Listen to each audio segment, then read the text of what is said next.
சாமியெல்லாம் க்ளீன் பண்ணி ரொம்ப நாள் ஆச்சு. என்ன நல்ல நாள் ஆனாலும் விநாயகர கும்பிட்டுட்டு அப்புறம் தான் மத்த பூஜை எல்லாம். 2 நாளா வேலை ஜாஸ்தி இருந்தது. எவ்ளோ தண்ணி குடிச்சும் தாகம் அடங்கவே இல்ல. இது வந்துட்டு பட்டர்ஸ்காட்ச் கேரமல் ஐஸ்கிரீம். சூப்பரா இருக்கும். இந்த சாக்லேட்டும் எனக்கு ரொம்ப பிடிக்கும். வேலைக்கு இடையில ஐஸ்கிரீம் சாப்பிட்றது அவ்ளோ ரெஃப்ரெஷ்மெண்ட்டா இருக்கும் எனக்கு.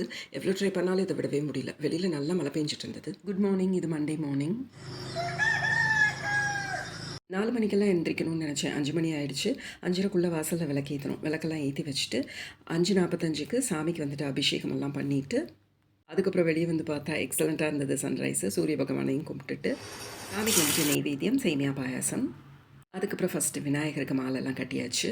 காலையிலேருந்து மத்தியானம் வரைக்கும் சாப்பிடாம விரதம் இருக்கலாம் அப்படின்னு நெனச்சா, ஒரு 11:30 வரைக்கும் தான் தாக்கு பிடிக்க முடிஞ்சுச்சு. ரொம்ப டவுன் ஆயிடுச்சு. சரி சாமிக்கு பாயாசம் செஞ்சோம்லான்னு கிச்சன்ல போய் பார்த்தா ஃபுல்லா லக்ஷணா குடிச்சிட்டா. கொஞ்சமா தான் செஞ்சிருந்தேன். கடைசியில சாமிக்கிட்ட இருந்து கொஞ்சம் நெய்வேத்திய பாயாசம் கிடைச்சது. லஞ்ச் வந்துட்டு லெமன் ரைஸ், பீட்ரூட் பச்சடி.